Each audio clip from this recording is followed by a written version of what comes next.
Kumusta? So, okay po ba tayo sa online class natin? So, again, welcome sa online classroom na to. So, sana'y nakakatulong yung mga videos natin para sa inyo sa online classes.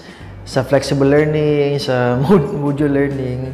So, anyway, para sa video na to, pag-uusapan natin yung energy equation in fluid flow. So, andito pa rin tayo sa fundamental concepts on fluid flow. So, parang hiniwa-hiwa natin yung lesson na to in different videos. So, para lang medyo konti-konti naman yung papanoorin. Anyway, yung mga related parts ng lesson na to ay nakalagay sa description box.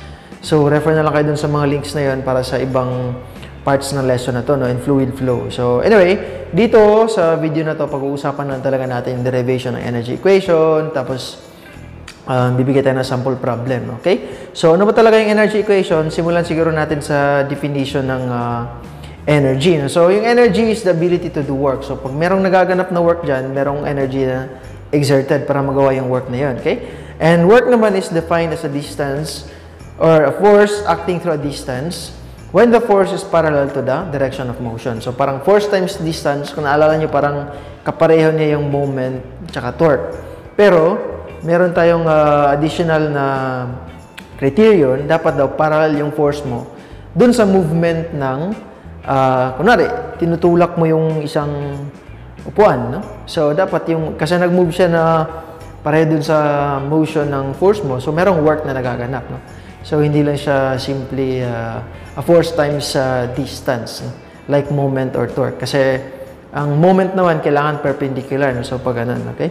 So, mali tayo, no? Hindi pala sila magkatulad. No? Magkatulad lang sila ng unit kasi Newton meter, force times distance. Ang kaibahan nila is yung work, yung force mo is parallel dun sa motion. Sa moment naman, sa statics of rigid bodies or sa strength of materials, ang force mo is perpendicular dito sa kung saan may yung distance mo. No? Mayroong perpendicular distance. Hindi siya parallel. Sorry for that, no? Hindi pala sila magkatulad. No? Magkatulad na sila ng unit, Newton meter, pero magkaiba talaga sila ng application. Okay? So, for example, sa spray na to, makikita nyo, meron kang force, di ba? Pag nagsispray ka, meron kang i-apply dito na force, and then mag-move yung parang piston na maliit dito, no? So, parang piston yan, na ipupush niya yung liquid mo. Para doon, no? Para lalabas siya dito. Okay? So, yung force mo is parallel dito sa motion. So, pareho sila ng direction, no?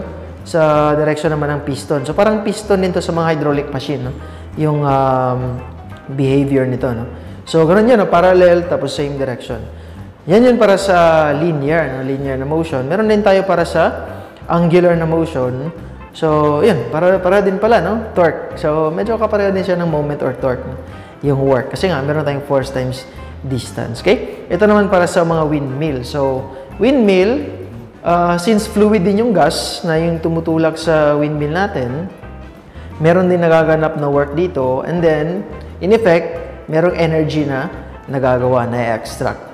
Dahil dun sa motion ng motion ng windmill dahil dun sa force na pagbangga ng wind. Okay? So, based dito sa dalawang example, pwede natin sabihin na ang work is actually a force times distance para dito or a torque times angular displacement. So, torque is yung moment, tapos yung angular displacement is ito, no? Yung na-displace na angle as the windmill rotates. So, pwedeng maging force times distance na linear, pwede rin maging torque times angular displacement na angular, okay? So, yun yung energy.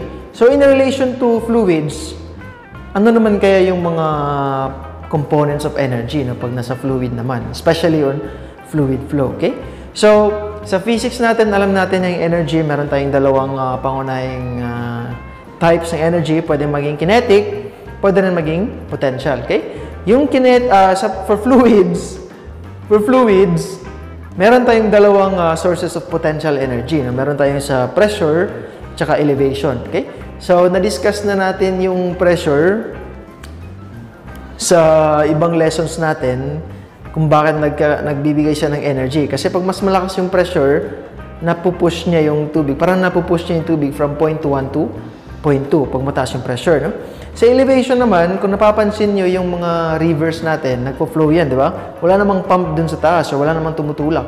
It's just a difference in elevation. So, yan yung example na may energy because of elevation. Actually, ito yung mas naging known natin na potential energy, no?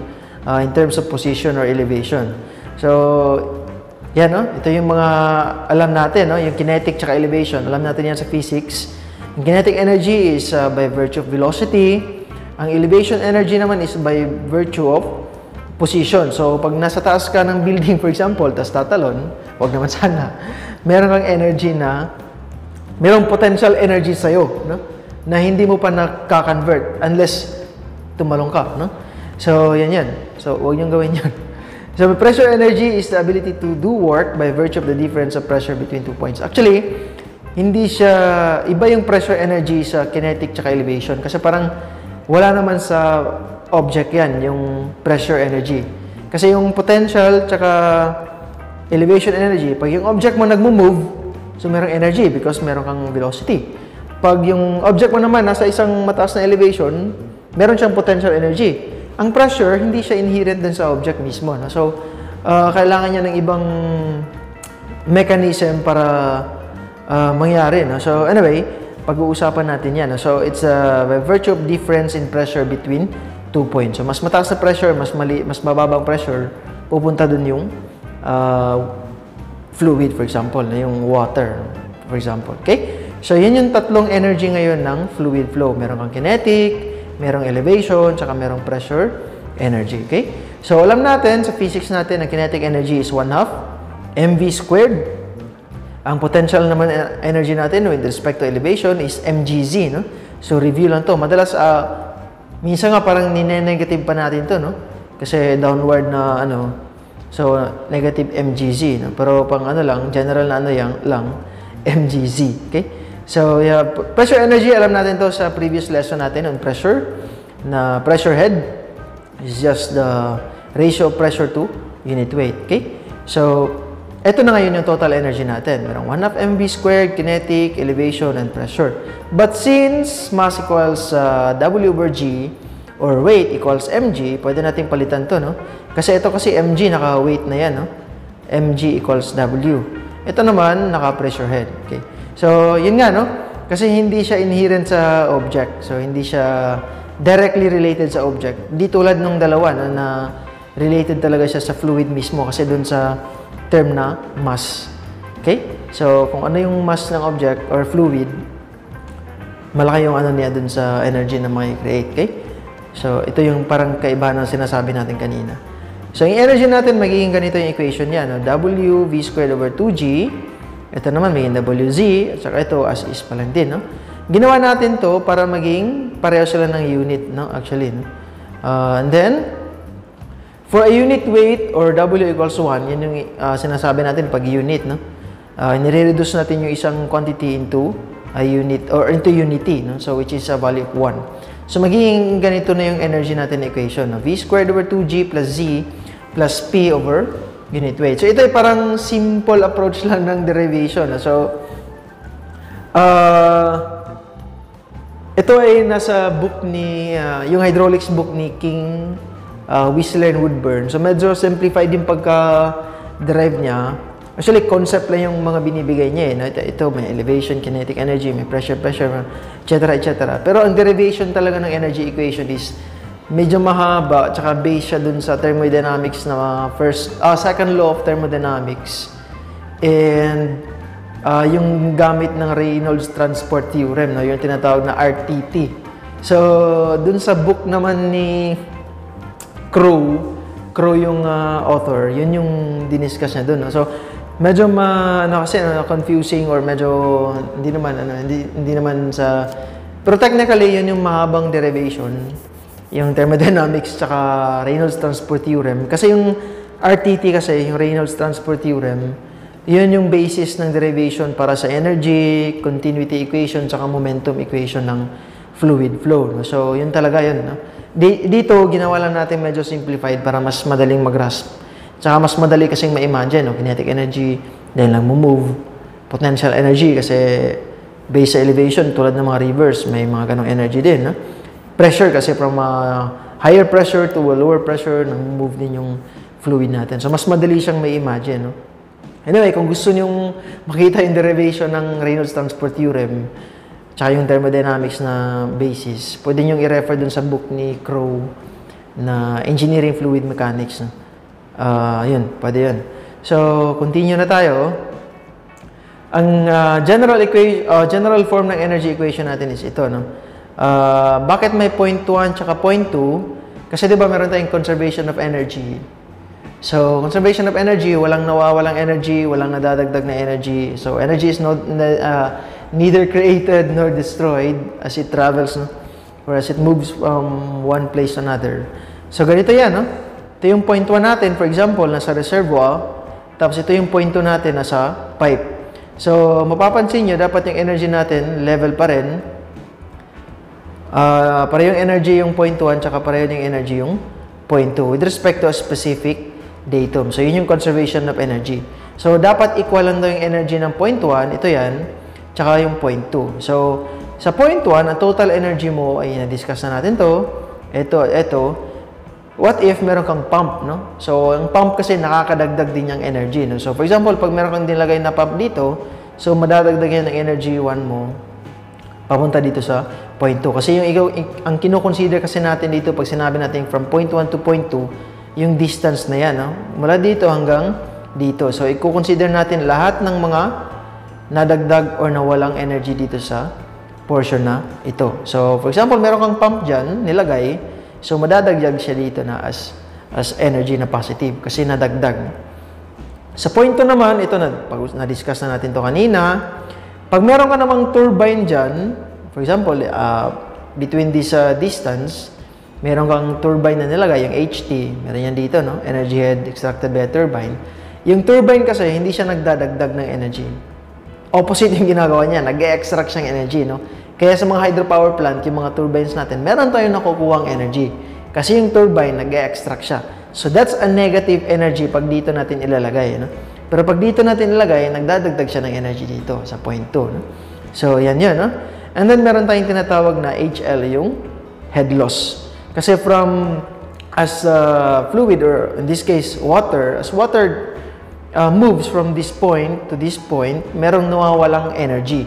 Dahil sa friction, di ba? Pag puno yung pipe mo sa walls, pag luma na yung pipe mo, mas lumalaki yung mga nasa walls na parang bato-bato. So, lumalaki yan. Or may mga, basta hindi na smooth, no? Hindi siya smooth na bago pa yung pipe mo, no? Habang tumatagal, nagra-rough yung pipe. So, mas lumalaki yung friction, mas lumalaki din yung energy na nawawala as water travels from point 1 to point 2. So, kaya meron tayong mga maintenance na ginagawa, pinapalitan yung mga lumang pipes. Kasi, yun nga, nawawala yung energy niya pag travel. So, meron tayong energy loss or yung tinatawag natin na head loss. And take note na energy head na yung ginagamit natin dito, no? Kung naalala nyo yung pressure head, naka-unit lang siya in terms of meters or feet. So, ito rin, no? Yung mga energy natin dito, naka-meters lang dito. Ito, meters lang. Meters lang yung lahat. Okay? So, yun. Yun na yun lahat ng general form ng energy natin. And then, yung alpha natin is correction ng velocity, no? Kasi ang velocity natin sa isang pipe or sa isang channel, river, for example, channel yan, open channel. Hindi kasi yan uniform all throughout the cross-section. So, merong section na mabilis, tapos mabagal, ganun. So, hindi uniform yung velocity, kaya meron tayong alpha na nilalagay bilang correction dun sa variation ng velocity na yan. Pero, kadalasan, hindi na natin ginagawang, hindi na natin to ina-analyze. No? Ina-assume na lang natin to as unity ulit, no? 1. And then, ang ginagamit natin is mean velocity or average velocity. And then, wala nang correction factor kasi na-assume natin alpha equals 1. Okay? So, ito yung general equation ng, general form ng energy equation. So, gamit na gamit to sa mga pumps tsaka turbines natin na sample problem. Which is, ibibigay natin mamaya. Tsaka sa isang separate na video. Okay? So, meron din tayong tinatawag actually na Bernoulli's energy equation or yung Bernoulli equation for short. No? So, kung titingnan natin, parang pareho lang sila. No? Ang wala lang dito, meron kang horsepower, walang HT tsaka HL. No? Pero, pareho lang sila ng form and then pareho lang yung terms na nakikita. No? Actually, pwede mong i-reduce yung energy equation para mapunta mo sa Bernoulli equation. Okay? So, di-differentiate natin yung dalawa kasi hindi talaga sila pareho eh, no? First, kasi magkaiba yung derivation nila, no? First law pala, hindi pala second law. No? So, sabi natin kanina, second law of thermodynamics, first law pala. Ang derivation ng Bernoulli is Newton's second method. Ito naman is thermodynamics and yung RTT. Ito no, Reynolds transport theorem, RTT. Ito involves only mechanical energy. Ito both mechanical and thermal energy. Ito, selecting 2 points. Ito naman, meron kang pipe or channel and then inlet saka outlet section yung kino-consider natin. No? And then meron kang so applies to steady, incompressible, and inviscid flow. So bagong word to. No? And then ito naman, steady, viscous, and incompressible flow with additional energy being added by pump or turbine. No? So usually, yung energy equation natin, applied siya sa mga pipes. Saan meron pumps o turbines, basta mga pipes, no? Kasi dito. Ito naman, pwede mo lang gamitin to sa mga ilog, for example, open channels, no? Kasi hindi mo naman i-consider yung mga pump, mga turbine, or head loss. Yan. Ang inviscid, ang ibig sabihin nito ay yung tubig. For example, inviscid yan kasi hindi siya viscous. Ito naman, pwede siyang i-apply sa viscous. Okay? So, viscosity again, meron tayong lesson na para dyan. So, ilagay natin sa description box natin. Okay? So, yun yung kaibahan ng Bernoulli's equation and energy equation. So, madalas kasi parang nai-interchange yung dalawa, Bernoulli tsaka energy equation. So, anyway, pwede mo lang naman i-reduce yung Bernoulli equation mo. Kunwari, walang head loss, walang pump, walang turbine, tapos hindi siya viscous or inviscid, marireduce mo yung energy equation into a Bernoulli equation. Okay? So, sample problem, meron tayong pipe na may diameter given, merong discharge, and merong pump. Okay, this is the pump. And elevation is given from point 1 to point 2. The pressure at section is also given. Pressure at point 2 is also given. And then, what power in kilowatts and in horsepower must be supplied to the flow by the pump. So, ano daw yung power na kailangan idagdag nito? No? So, kung mapapansin natin, pag walang pump, for example, hindi naman aakyat yung tubig from a lower point to a higher point ng kusa, no? Kasi meron tayong elevation energy. No? So, kung mas mataas yung elevation, mas mataas yung energy. And then, of course, kung flow ng liquid natin, dapat from a higher energy to a lower energy. No? So, kailangan niya ng pump para iakyat niya yung tubig from this point of lower elevation to a higher elevation. So, ang tanong ngayon, ano yung pump na gagamitin mo, no? So, ano yung required na power para, yun, maiangat natin yung kabuhayan. Char lang. Maiangat natin yung flow natin from this point to this point. Okay? So, andito na yata lahat ng given, no, sa figure na to. Okay? So, ang gagamitin natin, of course, yung energy equation. Okay? So, ito yung general form ng energy equation, but I think it's specified ng alpha natin. Alpha 1 and alpha 2 equals 1. Okay? So, ano ba yung mga pwede nating ma-reduce dito? First, yung velocity natin, since hindi nagbago yung diameter, 0.5 meters lang lahat, kahit nasa drawing parang malaki to, tapos maliit yan. 0.5 meters lang yan lahat, 0.5 meter yung diameter. So, by law of conservation of mass or yung continuity equation natin, na A1 equals V1, A1 V1 equals A2 V2, and then since let's say same lang yung A1 natin at saka A2 kasi wala nang bago sa diameter, same din yung velocity natin, okay? So para maging equal yung ano natin. So by the way, ito again yung continuity equation natin, no? Sa fluid flow. Discharge 1 equals discharge 2, okay? So pwede natin i-cancel yung V1 tsaka V2 dito, no? V1 tsaka V2, mawawala na to, no? Second, wala tayong turbine na present, so pwede nating tanggalin yung HT. Meron tayong pump, tapos meron tayong head loss na given na HL. So, marireduce yung equation natin na ganito, no? P1, tapos wala na yung velocity, wala na yung ht. So, ito na lang, no? So, substitute na natin yung mga values natin. Given na P1, pressure, this is the unit weight of water, elevation, ito yung required, same with 0.2, no? Plug in lang yung mga values. And then, the only unknown remaining is the head na power, okay? So, head. Power head. Power head. So, HP equals 41.5 meters. So, again, kasi head, naka-meters or linear yung unit, no? 41.5 meters, ko-convert natin yan ngayon sa power, okay? So, equation ng power natin is unit weight Q times E, or energy head, no? So, ito, kung malala nyo, ito yung weight, which is force. Ang unit natin is a force, no? And then, you have the energy head, which is in meters. So, meron kang weight per second. Ito yung weight flow rate, no? Weight per second times meter per second magiging Newton meter per second, which is joules per second. So, dito sa ating problem, ang energy head natin is yung energy from your pump, which is your HP, okay? So, substitute lang natin unit weight times the Q times 41.5. So, makakancel yung cubic meter. Ang matitira na lang is kilonewton meter per second, or this is joules, kilojoules, kasi yung joules, newton meter. Kilojoules per second, or that's kilowatts. Okay? So, ko-convert natin yung kilowatts. Ito yung isa sa mga required, di ba? Kilowatts, 204 kilowatts. Pangalawang required is yung power. So, 1 horsepower is just 0.746 kilowatts. Or, that's 746 watts. Di ba? So, ito yung pag-convert lang. So, ito lang yung talagang equation natin for power. And then, ito yung conversion natin from horsepower to kilowatts. Makakuha na natin yung amount ng power in terms of horsepower. Kasi madalas kasi yung mga pump natin, yung, ano ba tawag doon?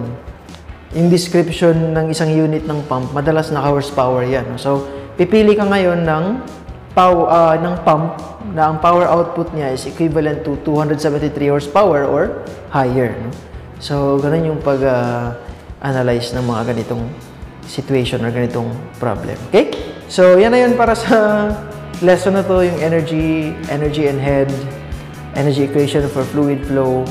And yun, sana ulit tayo may natutunan kayo, and huwag kalimutan i-like yung video natin kung nagustuhan nyo, and then yun, salamat, and see you sa next na video lesson natin. Thank you!